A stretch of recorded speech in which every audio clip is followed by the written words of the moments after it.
तो कैसे स्टूडेंट्स, उम्मीद करता हूँ अच्छे होंगे। आज मैं आप लोगों को बताने जा रहा हूँ कि क्लास 10 का जो बायोलॉजी है सब्जेक्ट, उसमें का चैप्टर 1 जीव परिक्रम लाइफ प्रोसेसेस के बारे में हम आपको बताएंगे। ठीक, तो इसमें से कुछ ना कुछ बोर्ड जो होता है हमारा, उसमें एग्जाम में कुछ ना कुछ में से आता जरूर है, कुछ ना कुछ वो पूछता जरूर है एग्जामिनर। तो ये बहुत ही जरूरी वीडियो है, इसलिए हमने आप के लिए बना दी। तो वीडियो अगर अच्छी लगेगी तो लाइक कर देना, ठीक है, और चैनल को सब्सक्राइब करके ही जाना।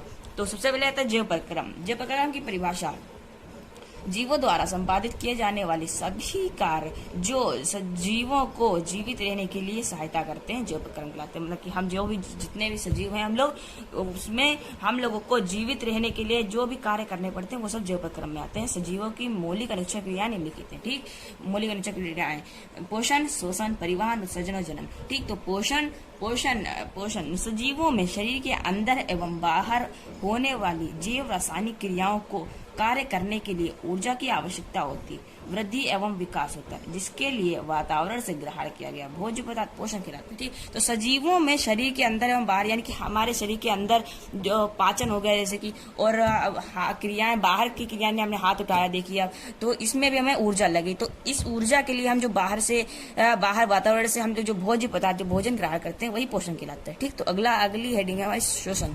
ठीक, तो सजीव बाह्य वातावरण से वायु के माध्यम से ऑक्सीजन को प्राप्त करके उसे विघटित, यानी कि विघटित बोले तो तोड़कर, ठीक, कोशिकाओं को ऊर्जा प्रदान करना तथा कार्बन डाइऑक्साइड उत्सर्जित करना शोषण कहलाता है। सजीव, हम जितने भी सजीव हैं, बाह्य वातावरण से वायु के माध्यम से, हवा के माध्यम से ऑक्सीजन को प्राप्त करते हैं, ऑक्सीजन के अंदर लेते हैं, ठीक, उसे विघटित करके, उसे तोड़ करके कोशिकाओं को ऊर्जा प्रदान करना तथा कार्बन डाइऑक्साइड हम लोग बाहर निकालते हैं, उत्सर्जित करते हैं। तो यही जो क्रिया है ये शोषण कहलाती है। ठीक, तो अगली है परिवहन। ठीक, तो परिवहन तंत्र भोजन तथा शोषण तंत्र द्वारा अवघटित ऊर्जा को कोशिकाओं तक पहुंचाने का कार्य करता है।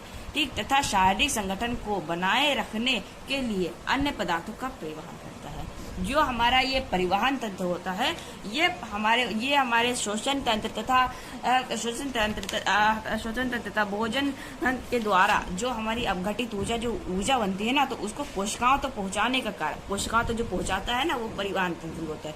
और शारीरिक संगठन को बनाए रखने के लिए, हमारा शारीरिक संगठन जो होता है उसको ठीक रखने के लिए अन्य पदार्थ का भी इधर से उधर ले जाता है। ठीक, तो अगला है उत्सर्जन। ठीक, शरीर में पाचन तथा शोषण क्रिया के उपरांत, शरीर में पाचन तथा शोषण क्रिया के बाद में, ठीक, बने नाइट्रोजन युक्त हानिकारक जहरीले अवशिष्ट पदार्थ जो होते हैं, उनको शरीर से बाहर निकालना उत्सर्जन कहलाता है। ठीक, तो यही होता है उत्सर्जन। तो अगला आता है जमीन। जीव को अपनी पीढ़ी को अस्तित्व में बनाए रखने के लिए, हम जो जीव होते हैं उसको अपनी पीढ़ी को अस्तित्व में बनाए रखने के लिए समान प्रकार के जीव को जन्म देना जनन कहलाता है। ठीक, ये क्रिया, ये पॉइंट है, बहुत बढ़िया पॉइंट है। ये क्रिया केवल नई पीढ़ी का निर्माण करने के लिए आवश्यक है, परंतु जीवित रहने के लिए, मतलब कि यह जीवित रहने के लिए आवश्यक नहीं है। ठीक, तो बस आज के लिए बस इतना ही। अगले वीडियो में हम आपको बताएंगे आपा बच्चे पोषण, बहुत कुछ बताना है। तो जुड़े रहिएगा हमारे चैनल से। चैनल को सब्सक्राइब कर देना, वीडियो को लाइक कर देना। हम मिलते हैं आपको अगली वीडियो में।